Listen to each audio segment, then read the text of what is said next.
Memento Mori. You guys all have that fucking tattoo on your like legs or something, or like your arms or something.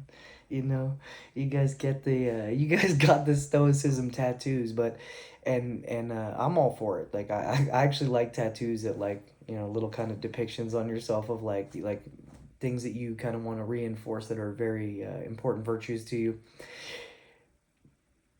Do you guys live that way though?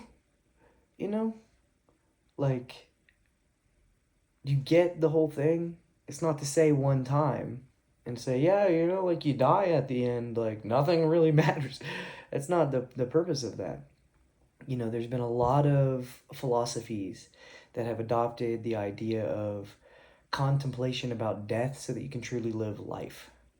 It's not just a thing of stoicism. That's just probably the most like prevalent version of that you hear. The Toltecs had the prayer to the angel of death, and the entirety of the Christian faith is kind of based on like this afterlife, and that like death is the permanence of your physical body, and then you move on to something else that's more blissfully ethereal or supernatural or whatever. But the point of all these things, all these little gems, is to use them.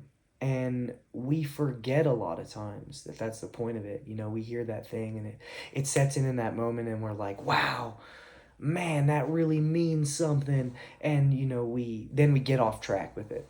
And I gotta say that I think that either a prayer to the angel of death or potentially like a reflection on Memento Mori is quite possibly the best way that you could frame the start of your day every single day of your life.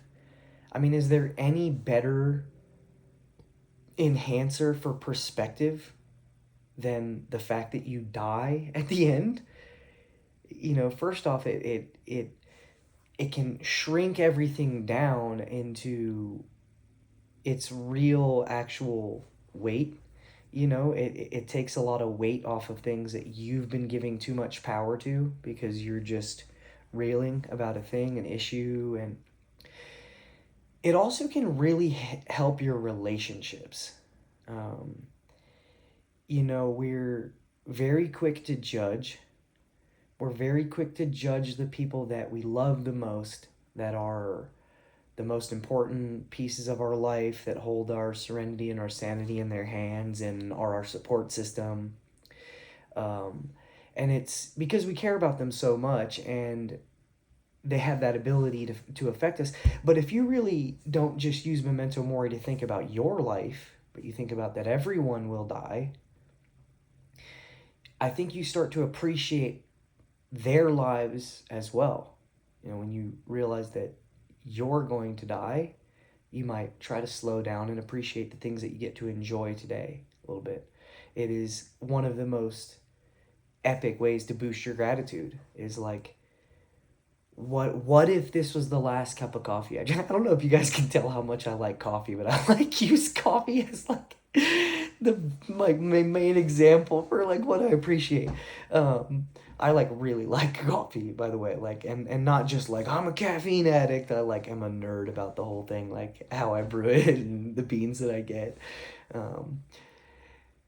But it really does enhance that ability to enjoy everything in your own personal life, right? You think like, wow, I'm going to die. Do these things I'm worried about really matter? What if I left life right now? Would the things I'm worried about that haven't even happened or happened in the past matter? Or would I be like fully immersed if I had 5 hours left? Man, what would I do? And it's like the things that come up is like you would hug the people you love, and you would be real with them, and you'd be present. And if only we could live like that every day. If we really could be the beacon of like, man, like, this is, our lives are impermanent. So these things that we're worried about don't matter as much as our connection to each other and feeling connected. But again, think about that with other people as well. When you're fighting with your partner and you're yelling and, oh, fuck, they do this and they do these things. It's so annoying. And well, imagine that they were gone. Imagine they're gone from you, man. Imagine you don't get another day with these people that you fucking really do love.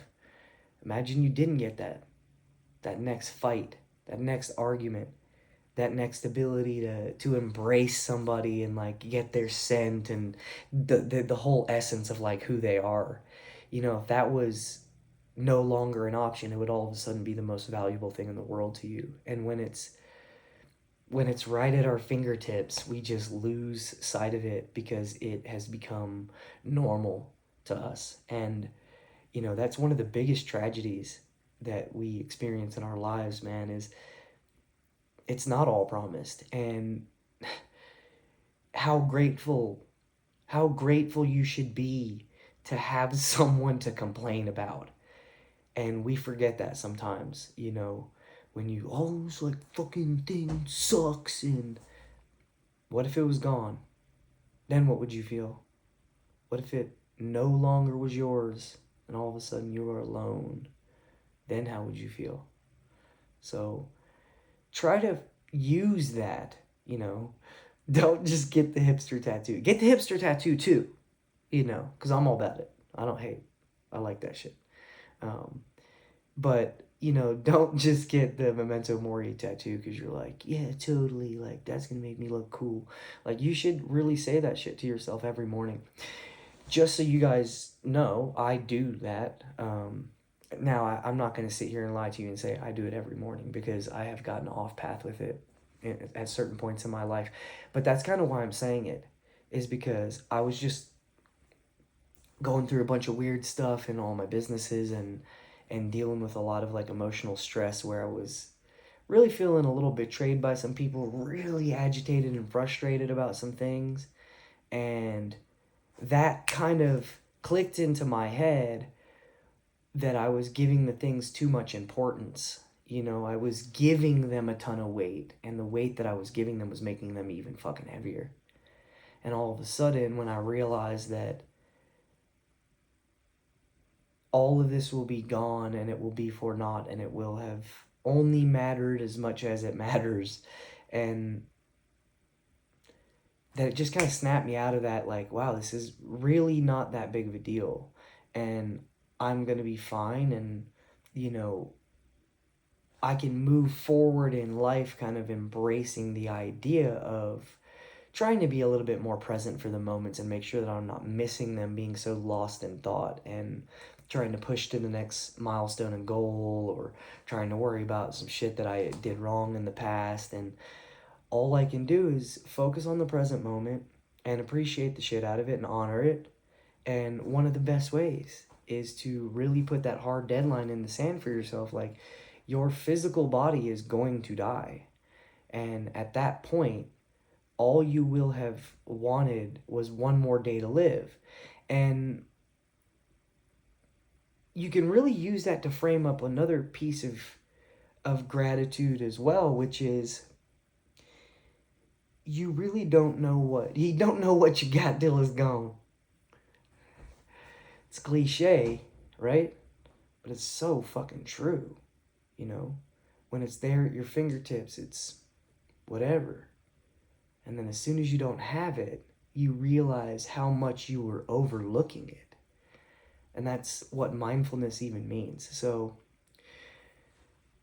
if you're a person that's having a hard time with gratitude, there's a couple things that you should do. One of them is sit in silence in the morning. And if you're not a person that prays, that's not your jam, you don't want to pray to a God and you don't believe in that thing, and meditation isn't really clicking for you yet, like, one of the things you really can do is just close your eyes and just try to imagine, what if this was the last day that you were going to live? And no, that doesn't mean, wow, it's the last day I was gonna live, then I will go do fucking cocaine in Las Vegas. Really still just live your life and do the things you need to uphold and honor.